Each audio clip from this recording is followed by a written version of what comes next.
Bueno, buenos días. Antes que nada, muchas gracias a todos los organizadores de esta jornada por permitirme estar acá, compartir mis experiencias y sobre todo por poder escuchar las experiencias de mis predecesores y los que vendrán después, que seguramente va a ser tan enriquecedora como todo lo que he escuchado hasta el momento. Lo bueno de hablar después de otros es que uno puede ahorrar algunas cosas que ya dijeron. Entonces voy a tratar de ser lo más breve posible y referirme más al caso de Argentina, que entiendo tiene muchas similitudes con Chile, y para poder comparar sistemas y con Estados Unidos sobre todo. Nuestra anterior Ley de Defensa de la Competencia, la 2262, en cuestión de reclamos de daños y perjuicios, requería de que se den determinadas circunstancias para poder iniciar una acción de daños y perjuicios. Básicamente enumeraba 4 casos: es que se dé una resolución de sanción a las personas que cometieron alguna conducta anticompetitiva, o que se haya aprobado un compromiso presentado por los imputados, que es una forma alternativa de resolución de un procedimiento antes de la resolución final. Pero también mencionaba otras 2 circunstancias que llaman un poco la atención, que es la referida a la desestimación de la denuncia o al archivo de la misma por entender que no hay conducta anticompetitiva. Entonces surge la pregunta de que si no hay conducta anticompetitiva, ¿qué acción civil de daños y perjuicios podría iniciarse? Después también daba la posibilidad de iniciar la acción si transcurrían 18 meses de iniciado el procedimiento y no se había dado ninguna de estas circunstancias que mencioné.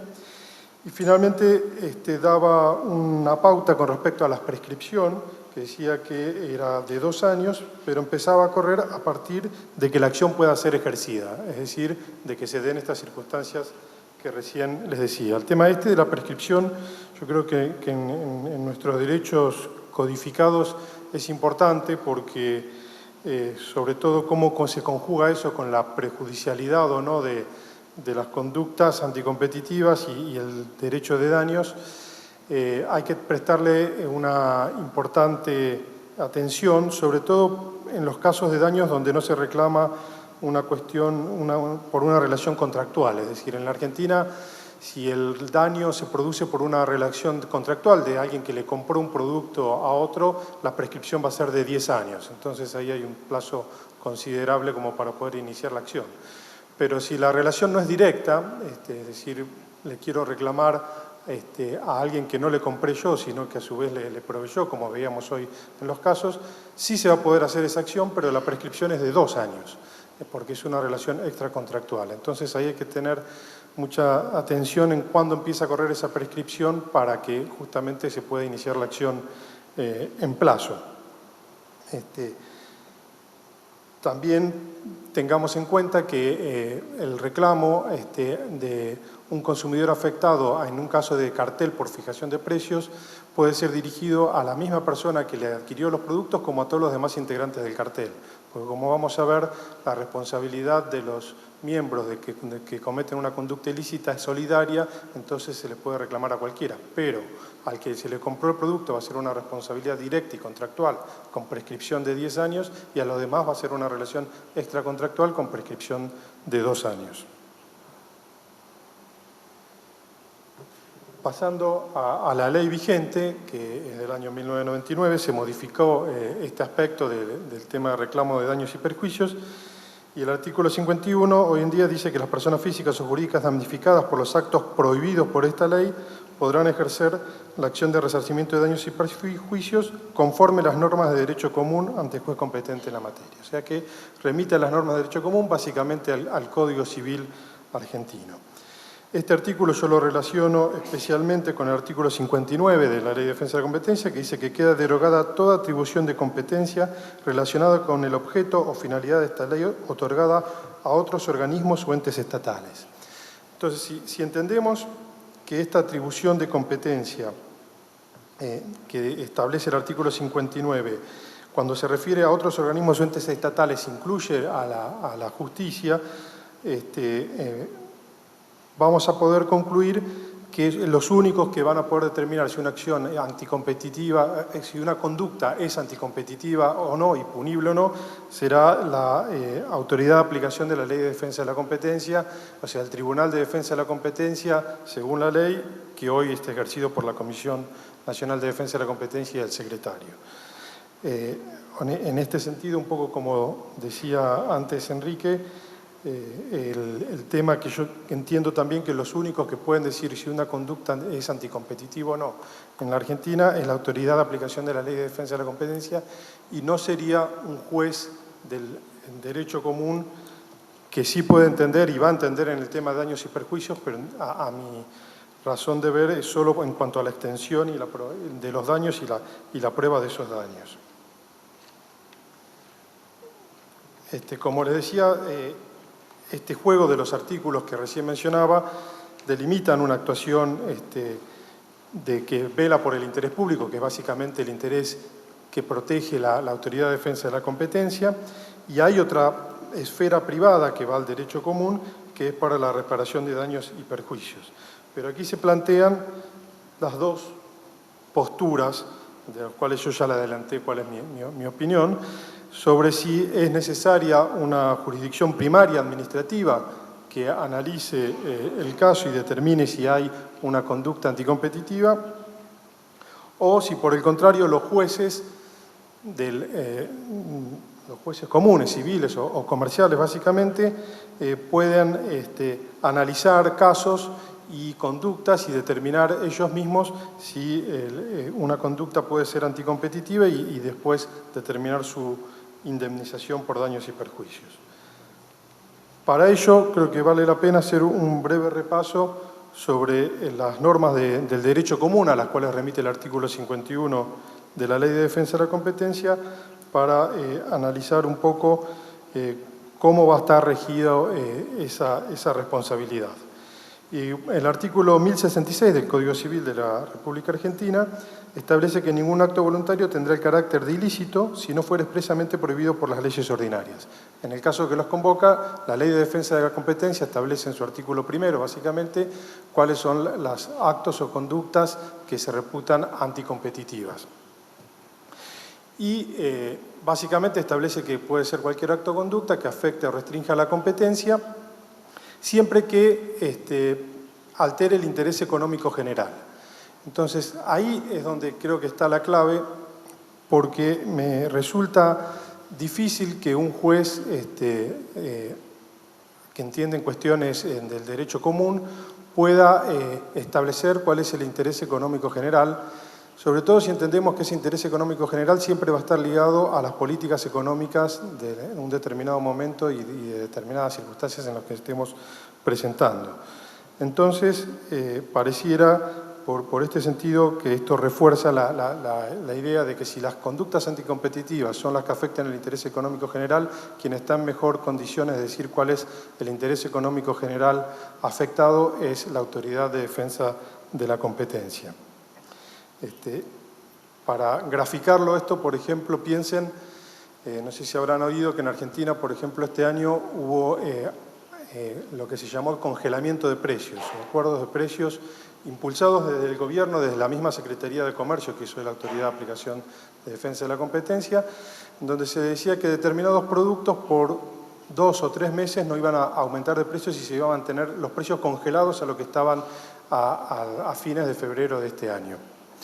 Eso alguien podría decir, bueno, es un acuerdo de precios, ¿no? Están decidiendo no competir por precio, por lo menos. Después podrán competir por servicios, por formas de pago, por otras condiciones, pero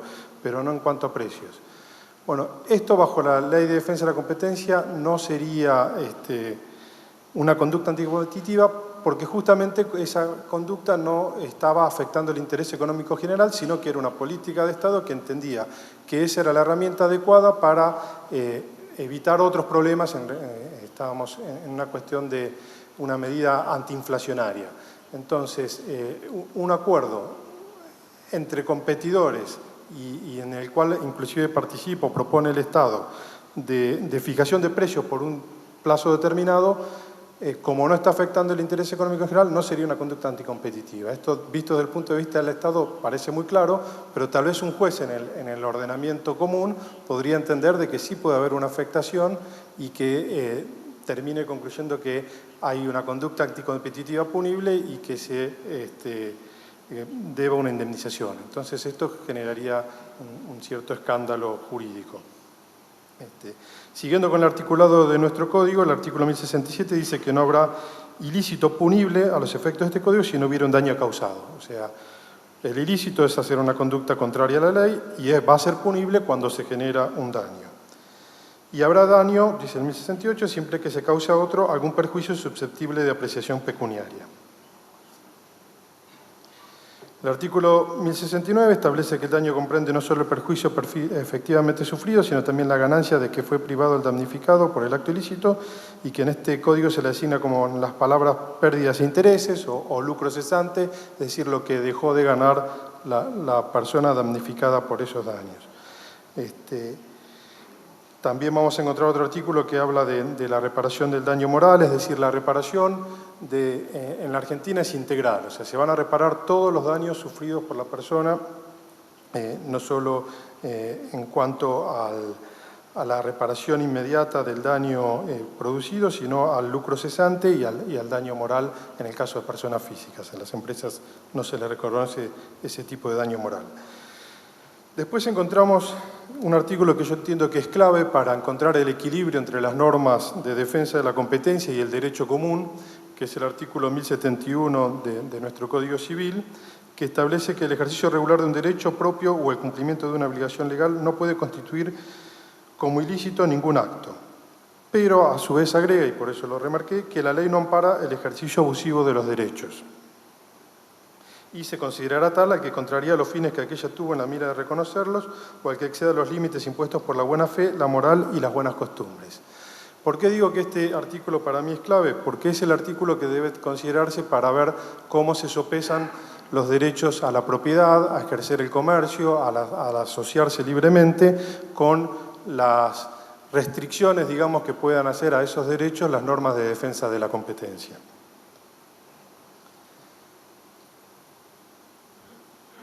Siguiendo con el articulado, en el artículo 1072 se establece que el ilícito ejecutado a sabiendas y con la intención de dañar a la persona a otra se llama en este código delito. Es decir, el hecho que va contra las normas que genera un daño, si está hecho a sabiendas, además se lo considera delito. Y todo delito, dice el artículo 1077, hace nacer la obligación de reparar el perjuicio que por él resultara otra persona. Pasando al 1081, la obligación de reparar el daño causado por un delito pesa solidariamente sobre todos los que han participado en él como autores, consejeros o cómplices. Esto es un poco lo que les había adelantado, o sea, si hay una conducta cometida con la intención de dañar, todos los que participaron en esa conducta van a ser responsables en forma solidaria e inclusive en este caso la ley restringe el derecho de repetición entre los que cometieron la conducta.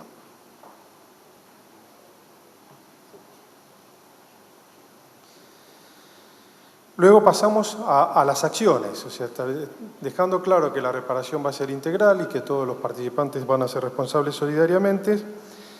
El artículo 1096 establece que la acción del daño causado por un delito solo puede ser demandada por acción civil independiente de la acción criminal. Esto concuerda con el artículo 51 de la Ley de Defensa de la Competencia. Y aquí vamos a empezar a analizar el tema de la prejudicialidad o no, o sea, si tiene que intervenir antes o no la autoridad de competencia. El artículo 1101 dice que si la acción criminal hubiera precedido a la acción civil, entiendan acción criminal como la acción pública, que es la que analiza la autoridad de defensa de la competencia con la sanción de multa. Bueno, si la acción criminal hubiera precedido a la acción civil o fuera intentada pendiente esta, no habrá condenación en juicio civil antes de la condenación del acusado en el juicio criminal. Es decir, que está estableciendo que el juez civil deberá, en todo caso, suspender las actuaciones que esté tramitando hasta que se expida primero la autoridad de defensa de la competencia sobre la culpabilidad del imputado para luego resolver en la acción civil sobre los daños y perjuicios. El 1102 establece que después de la condena del acusado en el juicio criminal no se podrá contestar en el juicio civil la existencia del hecho principal que constituye el delito ni impugnar la culpa del condenado. Es decir, lo que dijo la Autoridad de Defensa de la Competencia no puede discutirse en el juicio civil en cuanto a los hechos sucedidos y a la culpabilidad de los que cometieron esas conductas. El 1103 establece que después de la absolución del acusado no se podrá tampoco alegar en el juicio civil la existencia del hecho principal sobre el cual hubiera recaído absolución. Esto es consecuencia de lo dicho anteriormente, pero también un poco deja sin sentido lo que hablaba la ley anterior de defensa de la competencia sobre que una conducta donde se desestimaba la acción se podría iniciar una acción. Y lo que hace un poco de ruido o puede dar lugar a otra interpretación es el artículo 1106, dice que cualquiera sea la sentencia posterior sobre la acción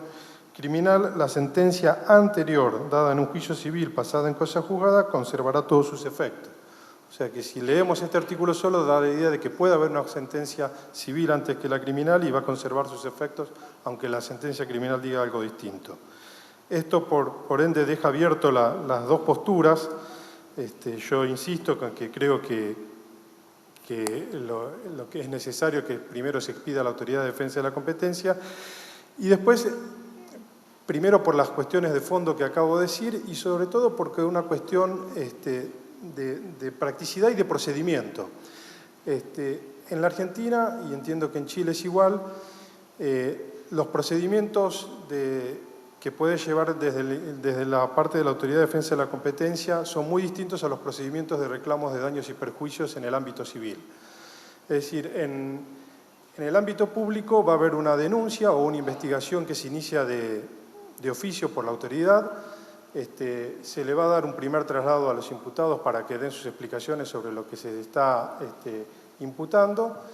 y después se va a abrir una etapa que se denomina sumarial o de instrucción del sumario, donde se va a investigar esa conducta. O sea, se van a tomar las pruebas que tanto ofrecieron las partes como las que estime la Autoridad de Defensa de la Competencia sean conducentes para determinar si esa conducta existió y si es anticompetitiva y si causó un perjuicio al interés económico general. Y es un proceso que va evolucionando y retroalimentándose, es decir, cuando se produce una prueba tal vez se descubre que de esa prueba puede surgir que es útil hacer otra prueba y de esa otra prueba puede surgir otra investigación, y es decir, se va a medida que pasa el tiempo incrementando la investigación y descubriendo la conducta la responsabilidad. Por el contrario, en los reclamos de daños y perjuicios, o en la justicia ordinaria civil, quien pretenda presentar una demanda tiene que plantear de entrada cuáles son todos los hechos, o sea, y esos hechos después no se van a poder modificar o alterar, es decir, que tiene que conocer quien pretenda hacer ese reclamo cómo actuó el cartel, imagínense, sabiendo toda la funcionalidad, y no solo para explicarlo, sino además que va a tener que ofrecer todas las pruebas que prueben esos dichos y no va a poder después en otra etapa del procedimiento ofrecer otras pruebas o pedir que se produzcan otras pruebas. Entonces, entiendo que en determinadas circunstancias puede ser prácticamente imposible que de antemano una empresa pueda saber cómo funcionaba el cartel, dónde funcionaba, qué pruebas puedo ofrecer de entrada, dónde encontrarlas, cómo encontrarlas. Como ya se ha dicho acá, a veces es muy difícil justamente porque son conductas secretas. Y bueno, y entonces este sistema que por el principio de preclusión, que dado una etapa después no se puede volver atrás, que opera en los reclamos de daños y perjuicios, una vez presentada la demanda no se pueden cambiar los hechos y ofrecidas las pruebas no se pueden ofrecer otras. O sea, si bien hay medidas que el tribunal siempre o el juzgado va a poder pedir como de mejor proveer y dictar alguna medida, el juzgado también está básicamente atado a las medidas ofrecidas por las partes. Entonces, entiendo que no hace, o sea, dada la naturaleza de las conductas anticompetitivas, va a ser muy difícil que pueda alegarse y probarse al inicio una conducta para que pueda ser decidida por un juez ordinario. Voy a referirme ahora brevemente a un caso que algunas pautas ya mencionó Pablo Trevisan, así que lo voy a hacer muy rápido. que es el caso Autogás con YPF, que es un caso específico de daños en la Argentina. Hubo una investigación previa de la Comisión Nacional de Defensa de la Competencia, donde había detectado que YPF, que era el principal jugador en temas de hidrocarburos,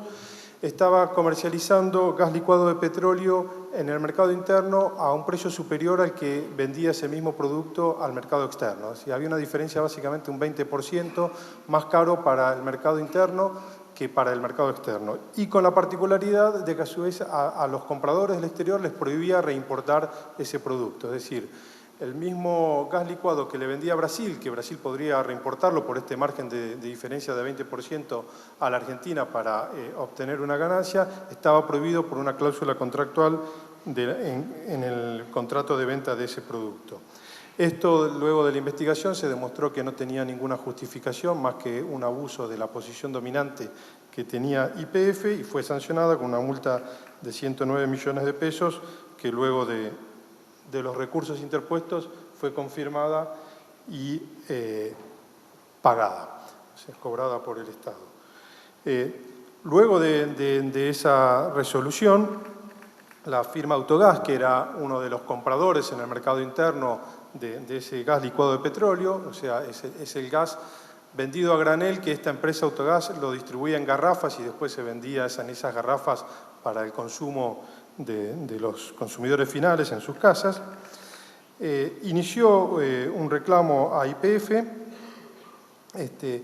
y básicamente por los daños y perjuicios ocasionados por esta conducta por un doble efecto, por el incremento de los precios, de este 20% que les hablaba, y por la disminución de las cantidades comercializadas de GLP bajo el criterio de que cuando aumentan los precios siempre bajan las cantidades, entonces hay menos comercialización de producto. Hay que remarcar que luego de un tiempo esta acción se inició porque la firma terminó vendiendo su empresa a otro gran operador en el mercado, que es Shell, porque no pudo seguir operando. Y esto es uno de los problemas que también hay que remarcar en todas estas acciones de daños y perjuicios. O sea, más allá aparte de los daños de los consumidores, cuando las relaciones de daños en conductas anticompetitivas son entre dos empresas, una que le da un insumo básico como este caso, piensen en la industria del acero o en otras industrias donde en muchos casos en Latinoamérica los proveedores de insumos básicos son empresas con gran poder de mercado. Cualquier reclamo que tenga que hacer quien es cliente de ese proveedor del insumo básico que necesita para producir otros bienes, está en una relación donde iniciar la acción le genera la primera duda de decir qué pasa si no me provee más. O sea, y podrá haber una respuesta rápida de una autoridad que me le obliga a seguir vendiéndome o a seguir proveyéndome el insumo que necesito como empresa. O sea, esto nosotros lo vimos claro en Argentina también en un tema de empresas de transporte con provisión del combustible, donde se dictó en su momento una medida cautelar porque estaba prácticamente acreditado que había un sobreprecio importante en la venta del consumo, de la venta a las empresas de transporte, que era mayorista, era más cara que la venta que hacían las mismas empresas al consumo minorista, pero no, por lo menos de algunas apreciaciones que pudimos tener de contactos con las empresas damnificadas, lo primero que decían es, sí, pero ¿cómo le voy a hacer un juicio a mi proveedor de combustible que si no me provee más, no tengo que parar la empresa? Entonces, esto también hay que tenerlo en cuenta en estas cuestiones porque hace a la realidad de quien está del otro lado y tenga que reclamar por ese daño. Pero bueno, como les decía, el reclamo de Autogás era por estos dos conceptos y llegaba a la suma de 117 millones de pesos. La sentencia de primera instancia sostuvo que, como había dicho Pablo, no entraría a analizar sobre la conducta o la ilegalidad de la conducta ni la culpabilidad, porque eso ya lo había sido decidido por la Autoridad de Defensa de la Competencia y solo se enfocó a evaluar los daños y su extensión. Y en este caso, bien acorde a lo que se habló todo de la mañana, la sentencia de primera instancia no reconoce el sobreprecio a quien estaba haciendo el reclamo, porque justamente dice que ese sobreprecio lo había traspasado a sus a los consumidores finales. Es decir, la empresa que compraba el gas a granel lo fraccionaba y lo vendía a los consumidores finales y, bueno, comercializadas por esa elevación de precio. Entonces fijó una indemnización en 13 millones de pesos. Bueno, el fallo fue apelado por las dos partes y todavía está pendiente de resolver en la Cámara de Apelaciones. Vocal Polo, solicito empezar con las conclusiones porque tenemos un panel después todavía que nos atrasamos bastante. Le pido las disculpas al caso. Bueno, entonces brevemente lo que voy a decir de las acciones de clase que están reconocidas en el artículo 42 y 43 de la Constitución Argentina, que el 42 dice que las autoridades proveerán a la protección de los derechos a la defensa de la competencia contra toda forma de distorsión de los mercados, al control de los monopolios naturales y legales. Y el artículo 43, que dice que toda persona puede interponer una acción expedita contra todo acto u omisión de las autoridades públicas o particulares en forma actual y que en forma actual inminente restrinja o amenace contra la arbitrariedad o la ilegalidad de esos derechos y que podrán interponer esta acción contra cualquier forma de discriminación en lo relativo a los derechos que protegen, a la competencia, así como a los derechos de incidencia colectiva en general, el afectado, el defensor del pueblo y las asociaciones de consumidores. Luego, la Ley de Defensa del Consumidor también habla de las acciones de clase, es decir, no tenemos una regulación específica en tema de defensa de la competencia, pero sí hay algunos artículos de la Ley de Defensa del Consumidor para temas de defensa del consumidor, están los artículos de la Constitución que les mencioné, y hay varios fallos de la Corte Suprema de Justicia, básicamente en el 2009 el fallo Alavi, que estableció que, si bien no está regulada la acción de clase, están establecidos los derechos en la Constitución Nacional, entonces no puede entenderse que no puedan ejecutarse esos derechos o aplicarse, y generó la misma Corte algunas pautas para reconocer este tipo de acciones de clase, que básicamente se guió en la Ley de Defensa del Consumidor, en los antecedentes de Estados Unidos, y estableció básicamente los principios que se vieron hoy a la mañana, que los salteo por el pedido de apurar el tema, pero también dejo a disposición la presentación para cualquiera de ustedes que la quiera tener. Y paso entonces rápidamente a las conclusiones. Yo entiendo que nos queda un largo camino por recorrer, como se dijo hoy, estamos también en pañales en estos temas, tanto en Chile como en Argentina, pero que ese camino debe ser impulsado tanto por las asociaciones de defensa del consumidor, por las cámaras empresariales, que son las que tienen que tomar participación en estas relaciones que les comentaba antes del proveedor del insumo básico contra la cámara dependiente de ese insumo. Ahí creo que las cámaras que representan básicamente a las pequeñas y medianas empresas tienen que tomar un rol activo, y también por la Autoridad de Defensa de la Competencia. ¿Y por qué por la Autoridad de Defensa de la Competencia? Porque estoy convencido de que el resultado exitoso de reclamos civiles va a ser lo que va a generar la comprensión definitiva de las ventajas de la competencia en la comunidad. Por aquello que se dice que el órgano más sensible del ser humano es el bolsillo, yo creo que cuando la gente empiece a percibir los frutos de esas acciones, se van a terminar de entender de que la competencia es buena para sus bolsillos, justamente. Entonces creo que hay que impulsar todos estos procedimientos. Muchas gracias.